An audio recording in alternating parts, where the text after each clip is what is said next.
కూటమి ప్రభుత్వం వచ్చిన తర్వాత మన రాష్ట్ర ముఖ్యమంత్రి వర్యులు శ్రీ నారా చంద్రబాబు నాయుడు గారు రాష్ట్ర వ్యాప్తంగా ఆదేశాల మేరకు ఆర్టీసీ బస్సుల్లో మహిళలకు ఉచితంగా బస్సు ప్రయాణికులు ఇదవుతుందని ఉద్దేశంతో ఆటోలు వాళ్ళకి మాకు చాలా ఇబ్బందికరంగా ఉంది, జనాలంతా ఫ్రీగా ఉన్న ఆర్టీసీ బస్సుల వైపు వెళ్ళిపోతున్నారు కాబట్టి మాకు చాలా ఇబ్బందికరంగా డ్యూలు కట్టుకోవాలన్నా ఈ చాలా ఇబ్బందికరంగా ఉన్న దాంట్లో పునర్పరిశీలించి చంద్రబాబు నాయుడు గారు ఒక్కొక్క ఆటోకి 15,000 రూపాయల లెక్కన ఈ 4 సంవత్సరాల పాటు వాళ్ళకి వేసే విధానంగా వాళ్ళు నష్టపోకుండా, వాళ్ళు కార్మికులు, వాళ్ళు పేదవాళ్ళు కాబట్టి వాళ్ళకు కూడా ఇచ్చేయాలని చూశారు.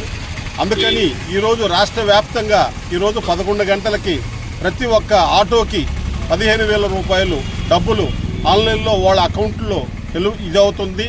అందుకని మా వెంకటగిరి శాసనసభ్యులు కురుగుండ రామకృష్ణ గారి ఆదేశాల మేరకు వెంకటగిరి హెడ్ క్వార్టర్లో 6 మండలాల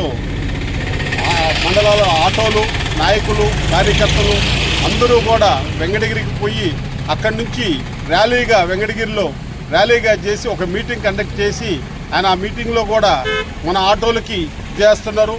మన కూటమి ప్రభుత్వం వచ్చిన తర్వాత గత ప్రభుత్వం లాగా కాకుండా ఇట్లా కేవలం వీళ్ళకి డబ్బులు ఇచ్చేదే కాకుండా అభివృద్ధిని అనేది కూడా చూస్తున్నారు.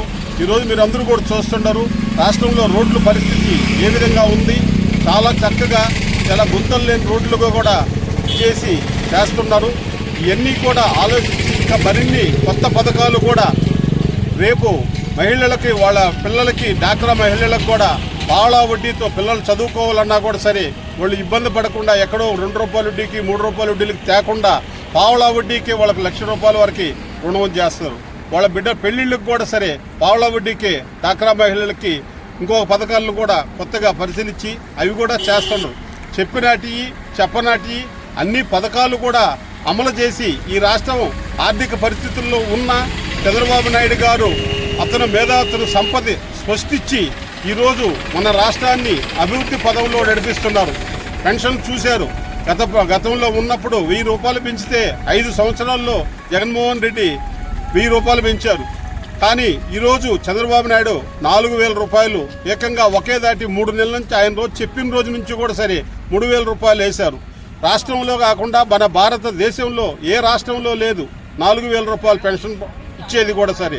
ఇట్లాంటి డెవలప్మెంట్స్ మన రాష్ట్రాన్ని ఎంతో డెవలప్మెంట్ చేస్తారని ఉద్దేశంతో మన నాయకులు, కార్యకర్తలు అందరూ కూడా చాలా ఉత్సాహంగా ప్రభుత్వం ఈ మంచి పథకాలు పెట్టి పేదవాళ్ళకు కూడా సహకరిస్తారని ఆలోచించి గౌరవ ముఖ్యమంత్రి వర్యులు నారా చంద్రబాబు నాయుడు గారు సూపర్ 6 పథకాన్ని ఏ విధంగా సక్సెస్ అయిందో అదేవిధంగా ఆయన మరో పథకం మీద వాహన మిత్ర అనే పథకం మీద ఆటో డ్రైవర్లకి ఏడాదికి 15,000 చొప్పున అందరి ఖాతాలో జమ పడేందుకు ఈరోజు 11 గంటలకి నాంది పలికారు.